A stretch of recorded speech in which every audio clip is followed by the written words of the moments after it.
اللهم صل وسلم وبارك على سيدنا محمد. ازيكم عاملين ايه؟ اهلا وسهلا بيكم في قناتي. لسه ما اشتركش يشترك ويفعل الجرس عشان يوصل اي فيديو انا بنزله.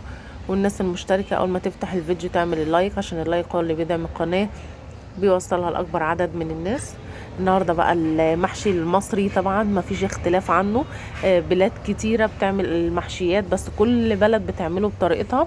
بس في كتير من البلاد اجمعت ان المحشي المصري ليه طعم مختلف، ليه ريحه مختلفه، طعمه ما اختلفش عليه اتنين. مفيش حد قال ان المحشي المصري وحش ابدا ابدا. فالنهارده هنعمل الخلطه التقليدية بتاعت أجدادنا وبتاعت أهالينا من غير أي افتكاسات ومن غير أي حاجة جديدة فيه. طبعا الحاجات الجديدة اللي بتحط اللي بيسبكوا الطماطم أو اللي بيشوحوه أو اللي بيحطوا الرز على النار وبيحطوا الخضرة على النار والكلام ده كله. احنا المحشي المصري بتاعنا القديم ما كانش فيه الكلام ده. أول حاجة بنعملها ان احنا بنغسل الرز بتاعي، بغسل كمية من الرز وبعدين بحط عليها، بكون فرمة كده بصل في الكبة او بقطع بصل بحطه، وبعدين بحط عليه البهارات، ملح وفلفل اسود ونعناع. احنا طبعا المحشي المصري معروفين ان احنا بنحط فيه نعناع ناشف، لكن المحشي يعني النعناع في ناس ما بتحطش فيه نعناع بس احنا بنحب نحط فيه نعناع. حطيت فيه نعناع ناشف وحطيت ملح وفلفل اسود وبابريكا. في ناس بتحب تحط فيه بهارات كتير بس انا ما بحطش فيه بهارات لان احنا اتعودنا على النكهه بتاعتنا. فبعد ما بنخلص بحط بقى البهارات، بعدين بجيب بقى الخضره بتاعتي، شبت وبقدونس وكزبره. في برضه بلاد كتيره ما بتحطش فيه شبت، ما بتحطش فيه كزبره، ما بتحطش فيه بقدونس، بيحطوا كزبره بس. فكل بلد تختلف عن التانية. انا بحط شبت وبقدونس وكزبره وملح وفلفل اسود وبابريكا والبصل بتاعي والرز، وبعدين بنزل بقى بالطماطم. الطماطم عادي محبب ان انت عايزه تسبكيها على النار شويه من غير حاجه تسبكيها، عايزه تحطي لها بصل على النار وتعملي الخلطه دي، بس تحطي بصل ني في المحشي بيبقى طعمه حلو. حبيت بقى كده احط انا كده، انا كان عندي طماطم اهي متسبكه، حبيت بقى احطها كده واقلب الخلطه بتاعتي. وبحط نص كوبايه زيت.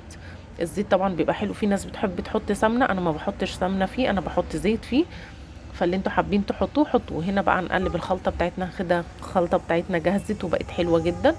هنبتدي بقى النهارده هنعمل ايه؟ هنعمل كوسه، هنعمل فلفل، هنعمل ورق عنب.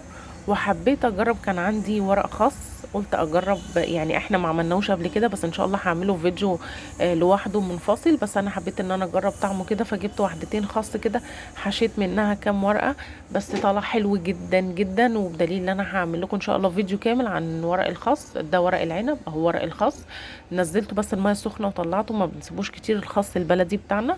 وده الفلفل ودي الكوسه اهي منضفينها ومخلينا زي الفل. هنبتدي بقى نحشي كده. انا باخد قلب الكوسه مش برميه طبعا، بحطه في الحله بتاعتي من تحت. وهي الخلطه بتاعتنا بقت جاهزه، لونها حلو وريحتها حلوه جدا.